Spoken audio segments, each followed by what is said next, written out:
Hello everyone. So today we will be covering sutras from chapter 1 and sutra 29 to 51. But before we start, I would like to apologize for two reasons. One, for missing the sutra class last month, and two, for presenting this class in pre-recorded messages. Today's class is quite interesting as we are covering 20 plus sutras. Oh boy. Okay. And thank you. Thanks to Susan that she graciously allowed me to use an hour to go over the sutras today. I have tried going through each of the sutras, but as you will soon notice, Rishi Patanjali has used a selective method of teaching. Just as parents, when we give our kids multiple options of doing something, we usually try to push them towards a choice that either we think is good for them or we would enjoy ourselves. Similarly, Rishi Patanjali boldly shows off his bias as he shares various different techniques to attain the final stage of yoga.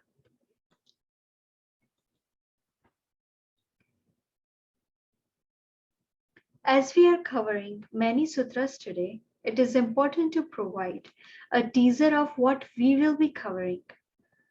Also, certain Sanskrit words will be repeated multiple times, and it would be good if we could write down these words along with their meaning.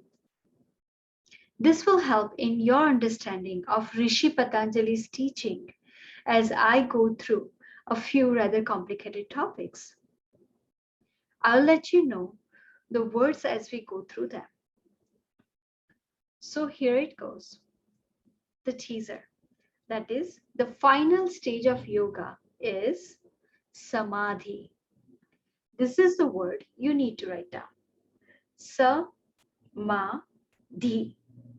meaning the stage of yoga where yogi or practitioners of yoga merge their consciousness into the super consciousness. Simply stated, the soul merges into supreme being. Samadhi is achieved through meditation. The success in meditation is achieved through the concentration of objects that could be realized within our five senses. That is, seeing, hearing, smelling, tasting, and feeling. Meditating on objects relaxes our mind and frees our soul from the clutches of the five passions, namely desire or lust, anger, greed, attachment, and ego. Once freed from these senses, we realize our true self as the Atman or soul. And it is upon this realization that we are ready to merge with the Supreme Being.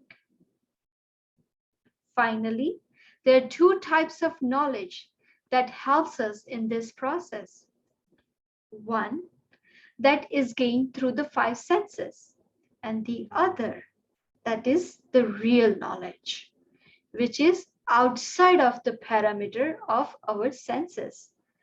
And this knowledge is called prajna. We will revisit this word in later sutras. Prajna or real knowledge is awakened when yogi is in the state of samadhi.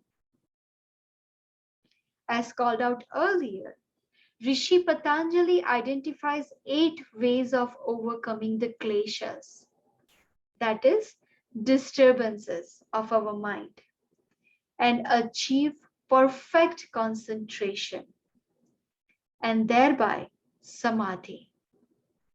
However, he's clearly biased towards the chanting of Om method. We spent almost 5 sutras in our June class, and we'll continue spending another few sutras today on this method. While Rishi Patanjali has dedicated one sutra each to the other methods as methods of achieving samadhi. And even in that, he did not give clear directions. As the method of chanting Om to gain samadhi is important to as Rishi Patanjali. We will start off our lecture today with where we left off in June, that is, revisiting Sutra 28, and then diving into Sutra 29 and onwards.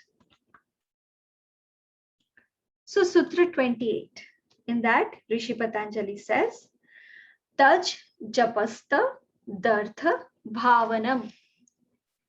Rishi Patanjali explains that Om is the representation of Ishvara,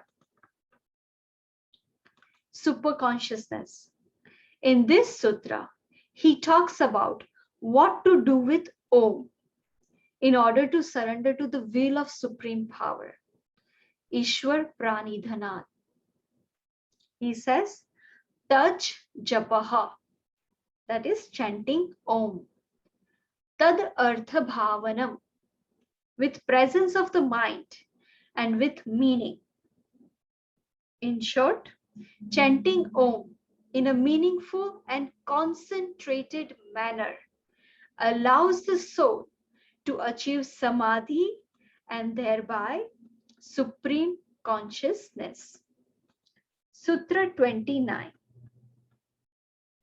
In Sutra 29 is Tataha Pratyek Chetana Adhigamopi Antraya Bhavascha. Now that we know how to chant Om, Rishi Patanjali explains the result of chanting Om in Sutra 29. It should be chanted physically and mentally. There are two results. Tata Pratyek Chetana Adhigamo and Antraya Bhavascha.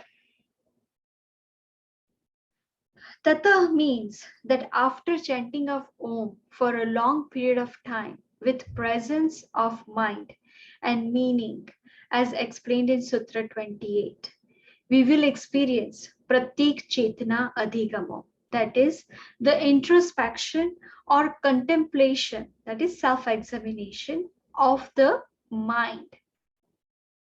This self-contemplation of the mind allows the mind to go inward as compared to outward. In past lectures, we have experimented to still our mind. And as you may recall, our mind is never silent. Thoughts heavily cloud the introspection capabilities of our mind and throws our attention outwardly towards worldly responsibilities, problems, triumphs, chaos, etc. When the mind is at peace, it has the ability to contemplate on its true form. The advantages of having a peaceful mind far outweighs the chaos created by outwardly thoughts. Simple example, try seeing your face in the fast moving stream. Then try seeing your face in a serene pond. We will be able to see ourselves with clarity when the water is calm. Similarly, our mind is capable of answering all our questions. Yet, those answers could only be found with a quiet mind. For Rishi Patanjali, chanting of the word Om with the presence of mind will allow us to calm our mind, and the bliss enjoying during this state cannot be explained in any words. Chanting of Om will initiate our journey within, allowing our mind to gain access to the inner knowledge, which eventually leads to the recognition of us as the soul and not the body. And it is this realization that connects us with the Ishwar, that is supreme consciousness. This is the reason before start of any meditative practice, we chant Om, as this prepares our mind to go within. Second part of this sutra is Apaya, Antraya, Abhavasa cha. Apaya means also. So the first part of sutra benefits is there, but also Antraya, Abhavasa, in which Antraya is obstacle and Abhavasa means overcoming. Rishi Patanjali here is not talking about outwardly obstacles that we face in our day-to-day lives. He is referring to the obstacles that we will face in our inner journey. It is important to understand this inwardly and outwardly differences. Sages have called the outwardly planes as a reflection of the inwardly ones. Just as our reflection in water is not us represented. That is, if someone was to throw a stone at our reflection, we won't get hurt. Similarly, the outwardly planes reflect the inwardly paths. Just as we face obstacles in our outwardly lives, there are hurdles in our inwardly planes as well. The chanting of Om per Rishi Patanjali allows us to overcome the obstacles in our minds, inwardly journey back to the Purusha, that is true consciousness.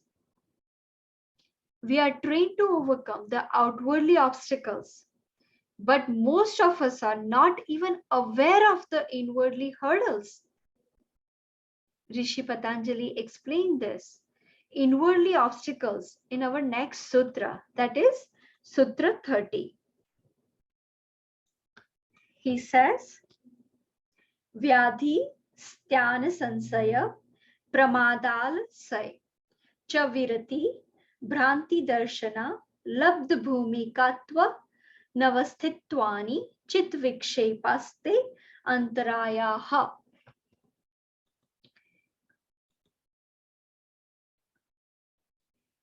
In the previous sutra, Rishi Patanjali gives the solution to overcome the obstacles, that is, chanting of Om. Now in Sutra 30, he is explaining what those inwardly obstacles are. Sutra 30 is the longest sutra of all. There are a total of 8 obstacles. First obstacle is Vyadhi, which means disease. This disease could be physical, mental, or spiritual in nature. If we have any disease, the practice of yoga will automatically stop, or the disease will slowed considerably. A diseased body or mind cannot practice common yogasanas or follow the yamas and niyamas that we discussed in our earlier lectures. To overcome disease, Om, chanting is a solution. Now, you may say, can disease such as cancer, tuberculosis, etc. be overcome by chanting of Om? The answer is quite subjective in nature. We need to first answer questions such as, do we have a complete faith in Rishi Patanjali's Yoga Sastra, that is knowledge of yoga? Do we religiously follow the yamas and niyamas? How disciplined are we in the practice of yoga? For Rishi Patanjali, the chanting of Om can overcome all disease, physical, mental, and emotional. I came across an interesting video clip of Dr. Deepak Chopra interview with Oprah Winfrey in 1993, in which Dr. Chopra states that with the right yogic practice, we can elongate our lives to 130 years and longer, with not only the quantity of life elongated, but also the quality of life. Dr. Chopra said that we don't die of old age, we die of disease, poor mental attitude, and a lack of detoxifying our bodies. He finally said disease to greater extent are curable given medical advances. But there is no cure for poor mental attitude and lifestyle. If anyone is interested, let me know. I can forward you the YouTube link upon your request.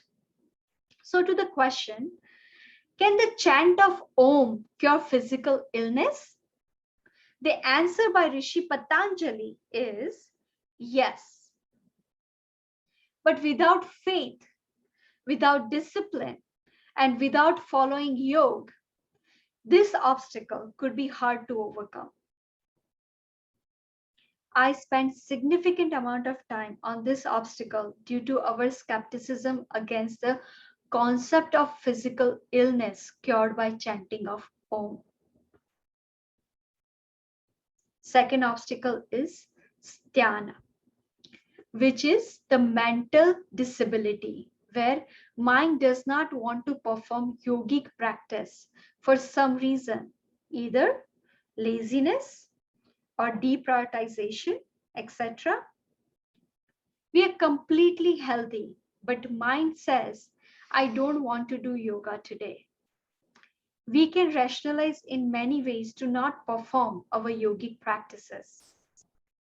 The biggest reason we come up with this mental block is that we don't see any result from following the path of yoga. We all live in an age where quick results are expected. Taking Tylenol relieves a headache in a minute. Fast food restaurants, high-speed internet banking, etc. For this very reason, when we practice yoga, we expect instant result as well. When we don't see instant results, we lose faith in the path and thereby give it up. Sometimes temporarily and other time altogether. For this also, Rishi Patanjali has given the way, and that way is chanting Om. The third obstacle is shasha, which means this is also a mental state. As explained earlier, lack of immediate result could create a doubt. If the practice of yoga is beneficial for me or not. At the end of the day, we are all selfish beings. Consciously or subconsciously, we won't indulge in any task that would not benefit us in any way or some way. The only way to overcome doubt is by experiencing the benefits of the activity firsthand. To experience the benefit of chanting Om, we have to not only put in the effort, but also have faith that the chanting will help me overcome obstacles in life. Also, as the chanting needs to be inward in nature, we need to still our mind, be in thoughtless state, and let the chant lead us in an inward and upward journey of self-realization. If we chant Om while our mind is spewing hundreds of outwardly thoughts, we won't experience the bliss of chant and thereby allow doubts to take space in our minds. These doubts will lead us towards questioning the path of yoga itself, leading us away from the path altogether. If we practice yoga with doubt, we won't see much result. This is similar to any other task that we indulge in as well. Constructive skepticism is good, as a skeptic would follow each step as prescribed to objectively analyze the results against expectations. However, a doubter is looking for the actualization of the doubt, whereby, by mere manifestation, the doubt will become reality and the practice will be tainted. Fourth is pramada, which means despite knowing. The benefit of task, we don't do it. For example, a yoga practitioner knows the benefit of daily yoga practice to our mind, body, and soul. Yet, he or she refuses to do this practice daily. The reverse of this pramada also is when we know something is not good for us, yet we indulge in it. That is also called pramada. For example, addiction, such as smoking, drinking, etc., or indulging every now and then in eating food with high triglycerides. We know these things are not good for us, yet we indulge in them. That's pramada. Here, also the answer from Rishi Patanjali to overcome such mental blockage is chanting of Om. Fifth is alasya.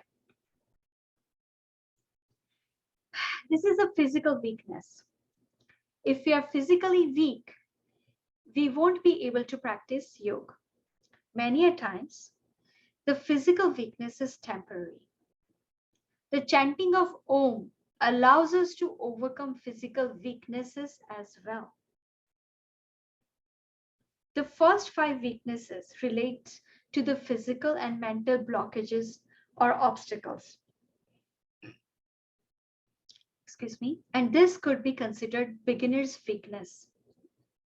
The last 3 obstacles come in a meditative state and usually impact advanced practitioners of yoga. Sixth obstacle is Bhranti Darshana. If we meditate daily, we will start experiencing sights and sounds within us. We may first come across Muladhara Chakra, which radiates the color red. If we see the red colored light and stay there, or in our inquisitiveness, be absorbed by that color to see what else we can see, then we would have stopped our inward and upward journey. Also, we would expect to see the red light every time we go within. And if we don't see the light, we will get frustrated. As the Muladhara Chakra is not our final destination, we can enjoy the colors, sounds, and views in this chakra, but continue to move upward by chanting Om.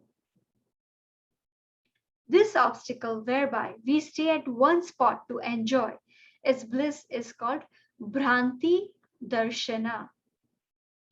Next one is Labdha Bhumikatva. This obstacle is the inability of meeting our objective.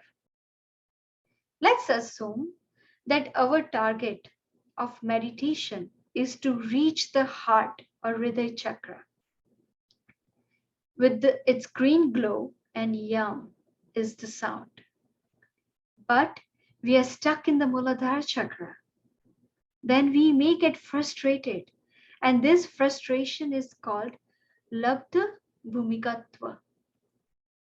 This frustration bothers many practitioners, as patience, faith, and disciplines are key to success in meditation. And balancing these three requirements through our daily lives could be a challenge.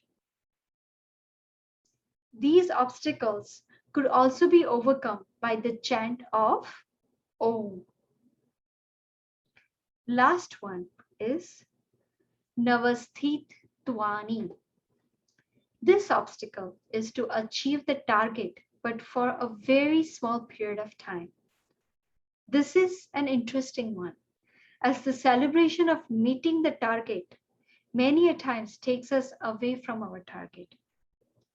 When the target is achieved, we instantly go into a celebratory mode, which pulls our attention downward and outward, as we don't know how to celebrate inward.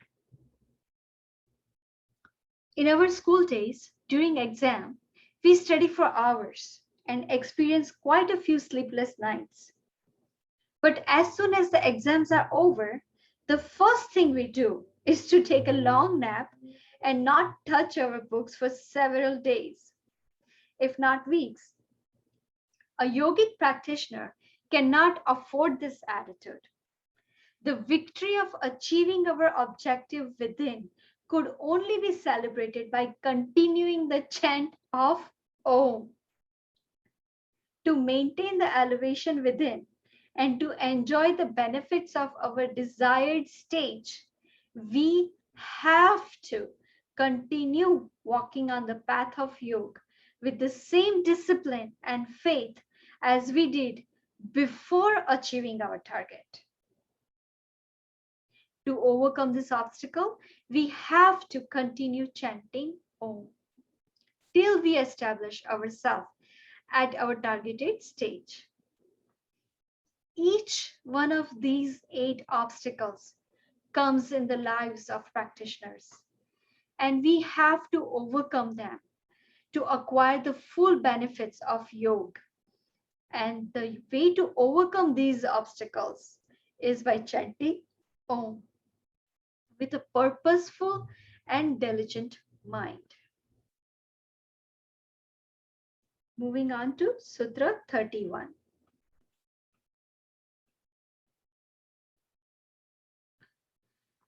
Sutra 31 in Rishi Patanjali says, Dukh dormanasya angame jatva swasa praswasa vikshepasah bhuva. Now that we have gone through the 8 obstacles on the path of yoga in Sutra 31, Rishi Patanjali is explaining the result of not overcoming these obstacles, that is vikshepa sambhava. Just as overcoming obstacles would lead to the bliss within, succumbing to obstacles would lead to unhappiness, frustration, and disappointment. And results are dukh, that is sorrow or pain, which is physical and mental. Then durmanasya, which is depression type of condition. Durmanasya is mainly mental illness. Then agam gyatava, we won't be able to control our body organs, which leads to physical weakness and lack of energy. And finally, swasa parvaswaha. Swa means inhalation. Parswasaha means exhalation. So Rishi Patanjali says that succumbing to obstacles would also negatively impact our ability to inhale and exhale, which is the effect of mental states of our brain. So if we are not able to overcome the obstacles in the path of yoga, then we will face accumulation of all of these negative results on our body, mind, and spirit. However, the chanting of Om will allow us to overcome these obstacles and puts us on the path of experiencing positive results. Moving on to Sutra 32. And Sutra 32 says, Tat pratishedharatham ek tattva abhyasah. Rishi Patanjali is giving another solution. If the obstacles are not overcome, he says, Tat pratishedha, which means to overcome these obstacles, we need to follow one way of knowledge. That is ek tattva abhyasa. There are many ways to overcome obstacles, but if we try one way and it does not work, then try another way and we are not satisfied, and then try third way. The trying and failing at the ways of overcoming obstacles would dishearten us further, which could stray us away from the path of yoga.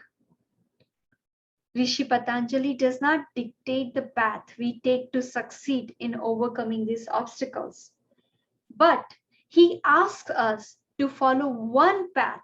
He says, Ek Tattva, of knowledge only. To go from one institute to another, from one teacher to another, is not recommended, as each institute and every teacher may have a different way of overcoming obstacles. So, Rishi Patanjali asks us to pick one way and then be steadfast on that one way to overcoming obstacles. This is the reason we need to do our due diligence before selecting path to following in yoga. Once we have selected our path, we shouldn't give it up, regardless of how many other teachers we meet that could show us a shortcut to overcoming obstacles.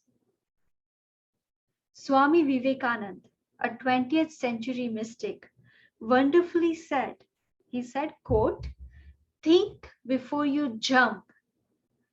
Once you jump, don't think, unquote. As per Rishi Patanjali, this Ek Tattva is the chanting of Om. Moving on to Sutra 33. Sutra 33 is Maitri Karuna Mudito Upekshanam Sukh Dukh Punya Apunya Vishyanam Bhavanatas Chitta Prasadanam.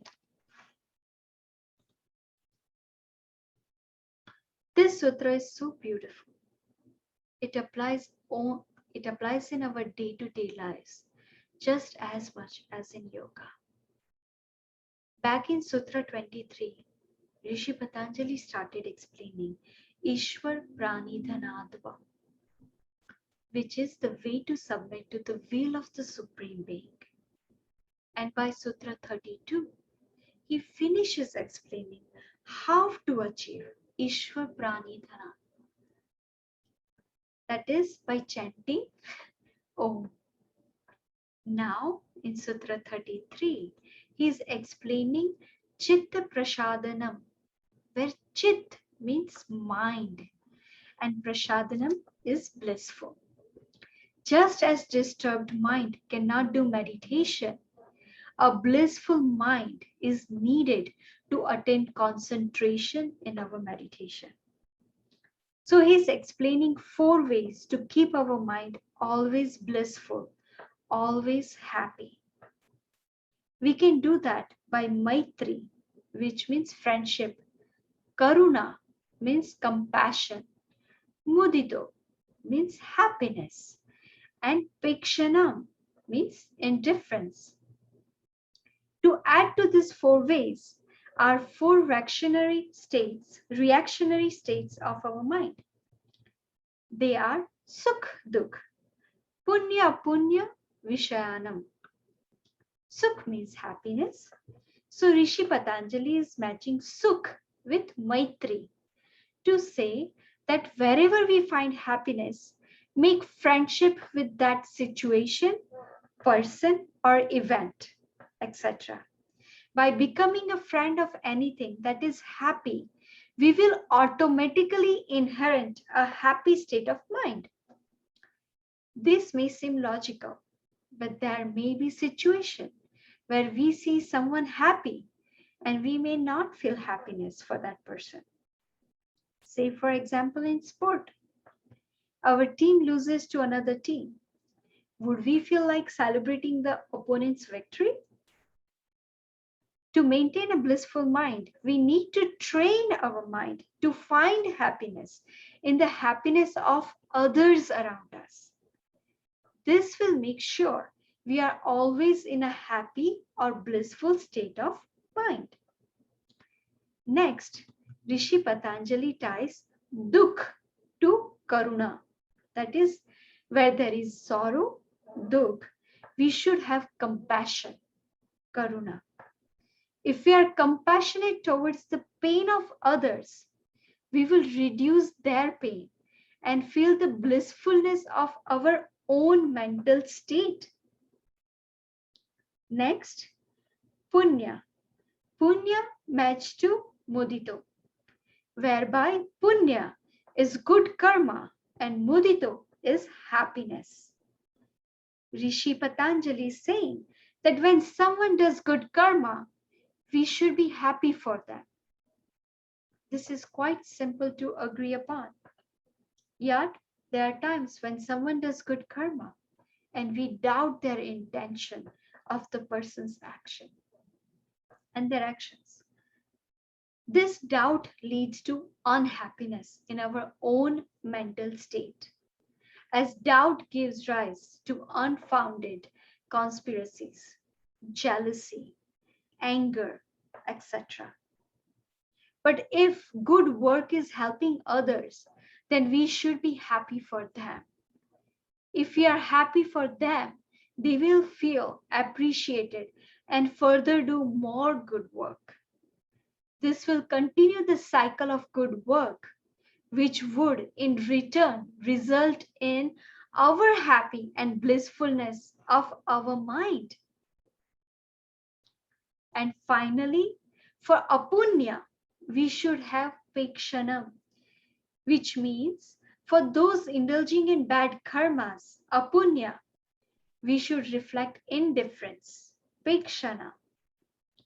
If we criticize someone's bad deeds or try to stop him or her, our actions will impact the blissfulness of our mind. Learning to avoid commenting or feeling pain on the bad deeds of other individuals will bring about the blissfulness of our mind. So by training our mind to react in particular way to outwardly actions will allow us to achieve chitta prasadanam, which is a blissful mind. At this point, Rishi Patanjali's bias is visibly seen. Rishi Patanjali gives 6 more paths to achieve samadhi and blissful mind or an undisturbed mind. But he spends only one sutra for each of the 6 paths without much clarity, withholding the chanting of Om as the path which he clearly favors. As Rishi Patanjali does not necessarily favor any of the remaining 6 ways of achieving samadhi, I won't be focusing on them as well.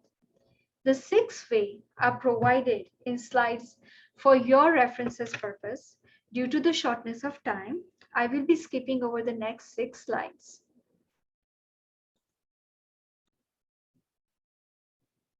Okay guys, so here's our following slides, as you can see. If you're interested, you can go back and visit them, and I have explained all the sutras in details there. Let's go to Sutra 40. We'll start talking about that. So on chapter 1, Sutra 40, Rishi Patanjali says, Parmanu Param Mahatva Antoshay Vashikaraha. Next set of sutra from 40 to 51 are specifically meant for those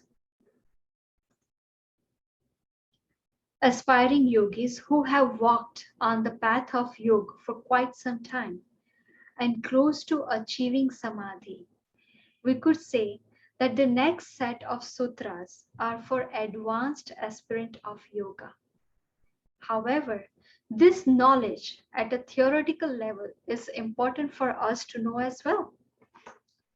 In Sutra 40, Rishi Patanjali gives the advantages of samadhi. The word Vashikaran means the person who attains the stage of samadhi and is the master of his mind. Parmanu is smallest particle in the universe, and Param is the largest object in the universe.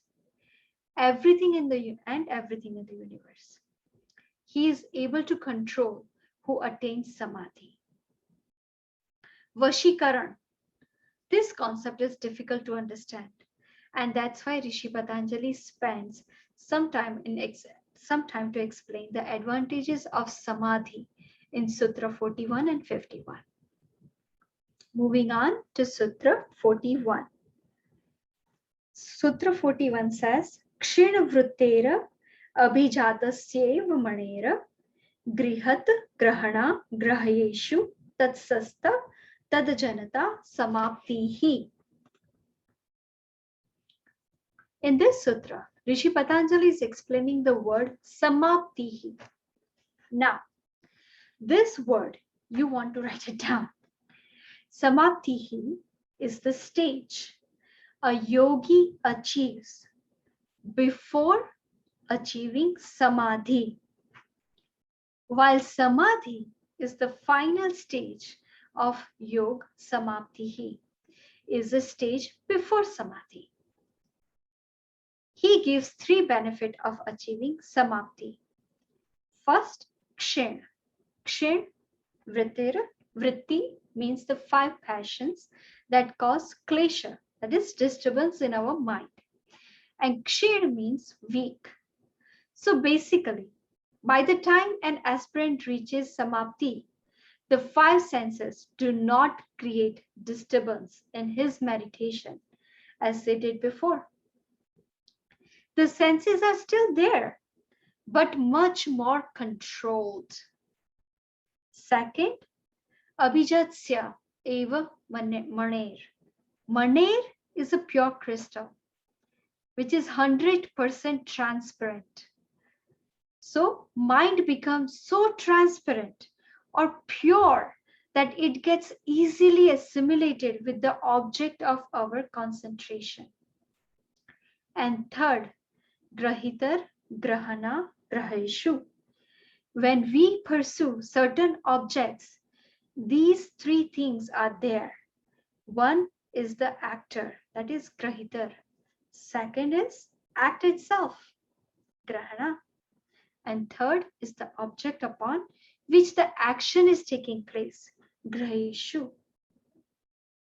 So when I meditate on a lit candle, the I is the grahitar. Meditation is grahana, and the lit candle is graheshu. When yogi reaches samaptihi, all three, the grahitar, grahana, and graheshu, merges to become one. This merging of the three is called out in the sutra with tathastha tadjanata. Yes. Moving on to Sutra 42. In Sutra 42, Rishi Patanjali says, Tatra Shabdartha Gnana Vikalpehi Sankirna Svitarka Samaptihi. Going further on the types of samapti, there are two more stages of samapti. One is Savitarka Samapti, which is explained in this sutra, and next is Nirvitarka Samapti, which will be explained in Sutra 43. Savitarka Samapti is the first level of samapti, while Nirvitarka is the next level. In both, a yogi meditates on sthul vitarka, that is an object recognized through our five senses. In Sutra 44, we will talk about sukshma vitarka, which is to meditate on an object that our five senses cannot comprehend. When an aspirant reaches the savitarka samapti stage, he is officially called yogi. In this initial stage of samapti, the yogi is a bit confused and he is stuck between the knowledge, that is jnana, gained through the outwardly objects while he tries to journey within. The yogi needs to continue with the chant of Om to continue upward till he reaches Nirvitarka Samaptihi, which is explained in the next sutra, that is Sutra 43. Sutra 43 says, Samriti Pari Shuddho Swarupa Sunyeva Arthamatra Nirbhasha Nirvitarka.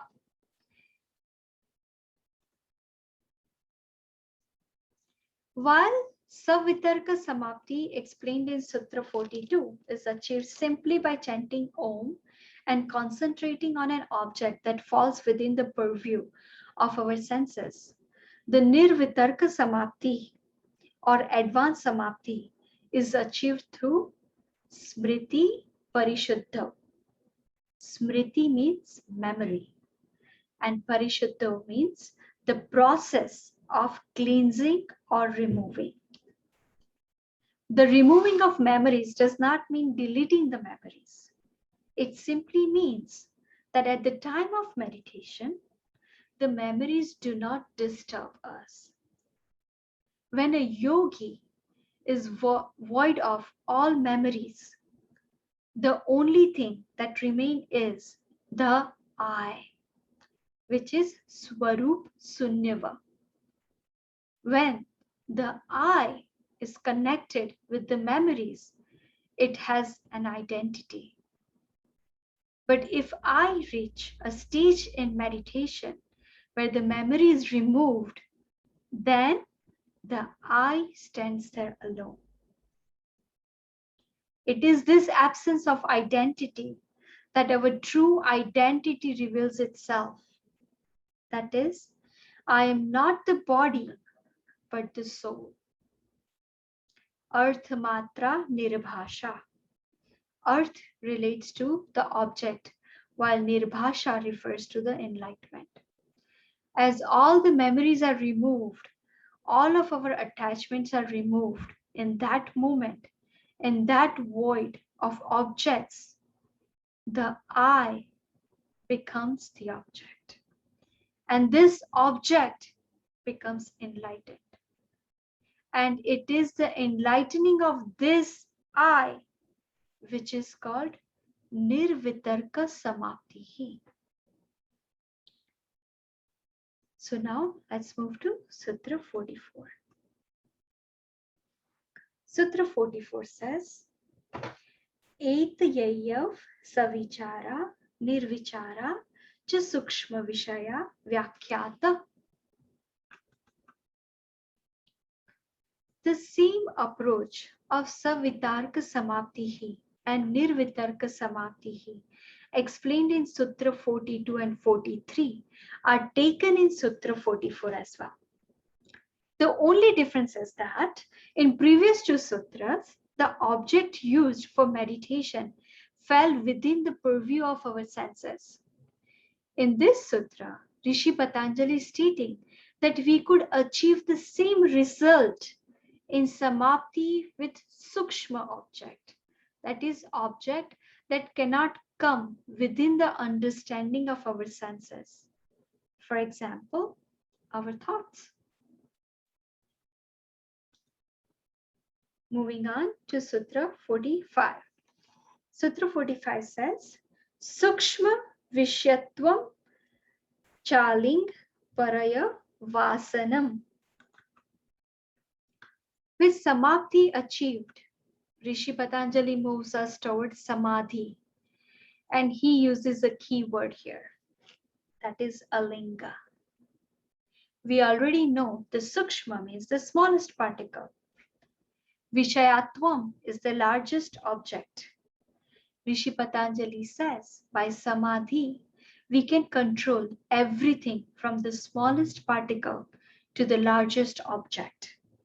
But then he takes one step further by saying Alinga, which means universe. Via Samadhi, we can control everything from smallest atom to everything in this universe. This may be a bit difficult to understand right now, but Rishi Patanjali makes sense of this sutra in Sutra 48. But for now, let's look at Sutra 46. And Sutra 46 says, Ta eva sabijaha samadhihi. Carrying forward the discussion of samadhi, Rishi Patanjali refers to two different types of samadhi, namely sabija samadhi and nirbija samadhi. All the knowledge of sutras we have gained in chapter 1 relates to yogis achieving sabija samadhi. This is the first type of samadhi and also could be referred to as temporary samadhi. The word bij in sabij means seed.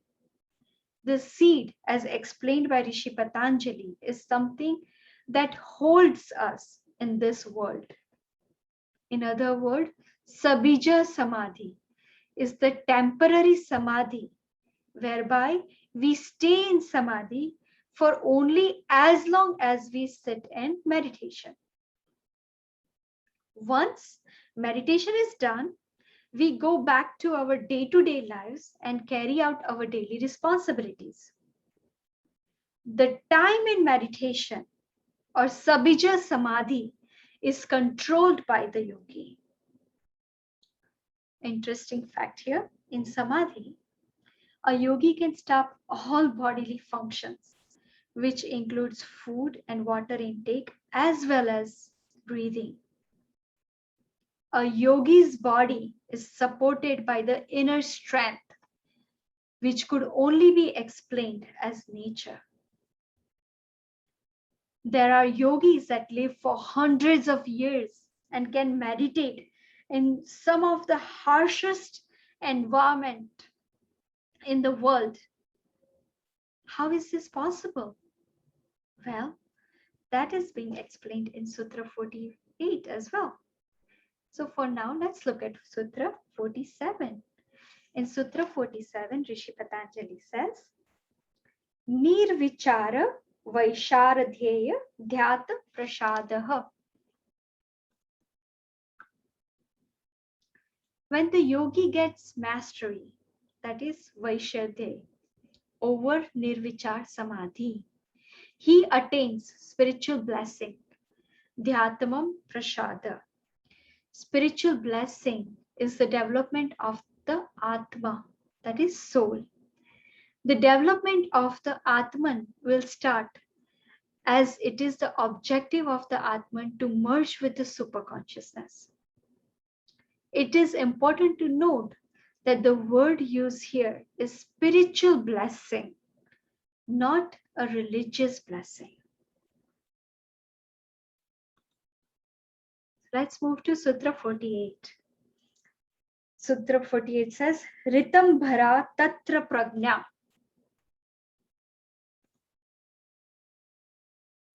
This sutra now explains how yogis in samadhi can achieve supernatural power, including the ability to control various aspects of our universe. There is an interesting differentiation here that we need to understand. For a child, the parent driving a car may seem supernatural power, as the child himself or herself cannot drive. Similarly, a person with a business knowledge may consider an Ayurvedic practitioner ability or pulse reading to diagnose physical ailment as a supernatural power. Basically, if we see someone do something that we cannot understand or we cannot perform, we could consider those tasks as supernatural or magic. This same concept is in yoga as well. The yogi who has achieved nirvitarka samapti, as explained in Sutra 43, starts learning the real knowledge, prajna. This real knowledge, to which we are currently unaware of, gives instruction to unlocking the secret of controlling various aspects of our universe. As in the current state, we are unaware of this knowledge. Those using this knowledge are said to have supernatural powers. In truth, they are simply practicing the knowledge that they have learned. So for them, walking on water is as natural as eating noodles with fork. However, we find eating noodles with fork natural and walking on water supernatural. As you will be aware of, our intelligence is measured through IQ process. The most intelligent person would achieve an IQ of 140.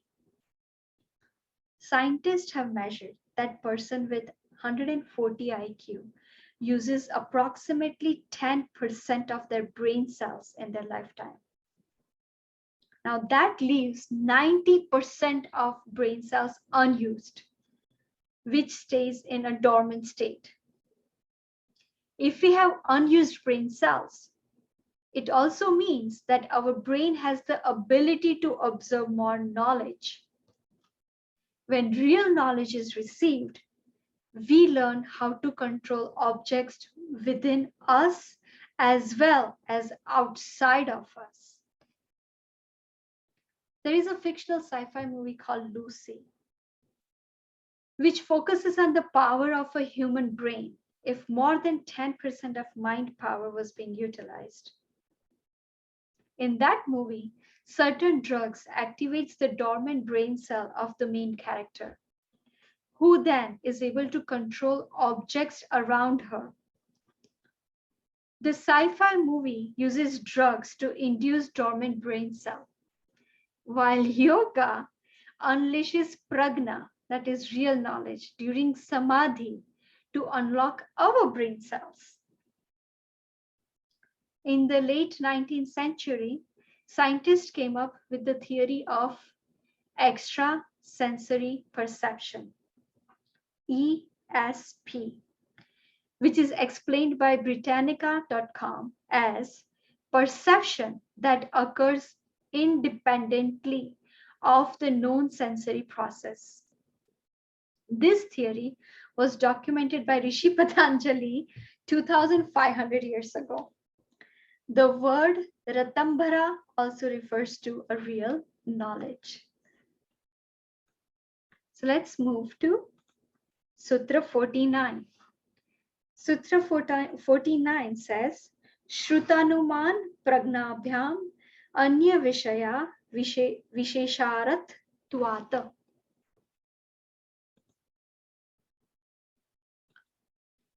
Rishi Patanjali is simply stating that the knowledge received during samadhi in the form of prajna is far more special than the knowledge gained through the sensory organ.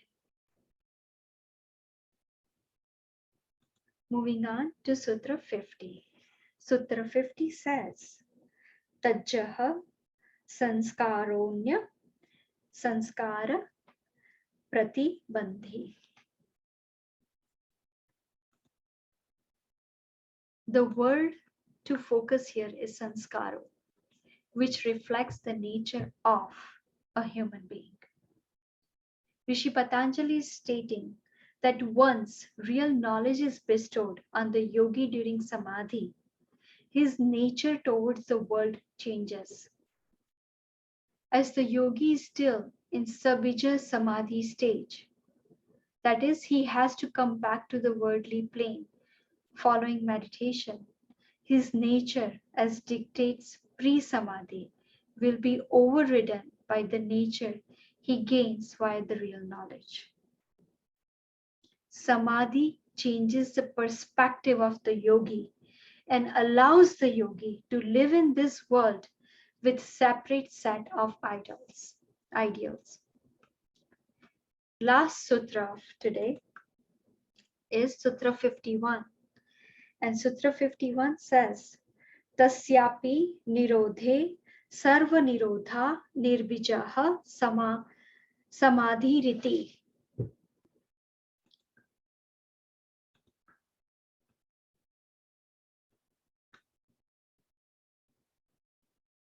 Sorry guys. Okay, so here's your slide. Sutra 51.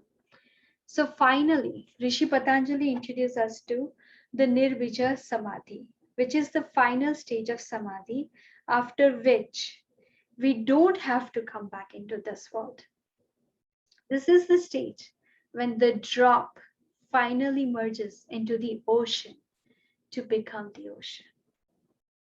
The consciousness becomes the super consciousness, and the soul merges with the Lord to become the Lord.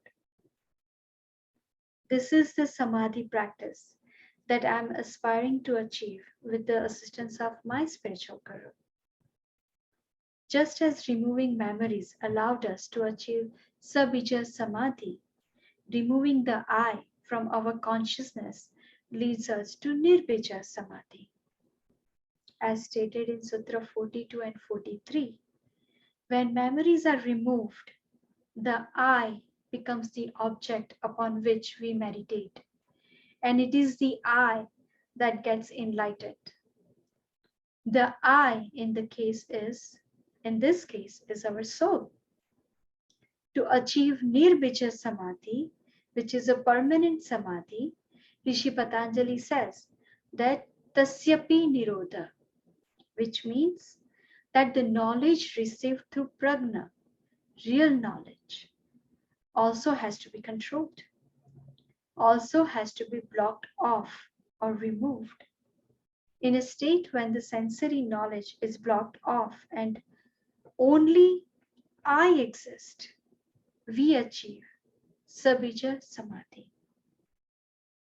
In the state where the real knowledge is also blocked off, the concept of I is removed as well. There is no identity whatsoever. Anything that remotely symbolizes us is removed. Sarva Nirodhan. That's when we achieve Nirbija Samadhi. When we have no stimulation for sensory knowledge and none for the real knowledge. We don't have any knowledge of ourself. Then there is no self to return back to. There is no self to go back into the world to attend duties. There is the state where we can attain the ultimate samadhi. With this sutra, Rishi Patanjali ends chapter 1. When we look back, chapter 1 provides a theoretical view of achieving Nirbija Samadhi. Chapter 2 has come theoretical explanation as well. However, is focused on the particular practicality of achieving a Nirbija Samadhi. All right, guys, so that was a lot of material to cover. If you have any question, you can reach out to me directly, or we can discuss your questions in our next class. Thank you so much, everyone. Namaste.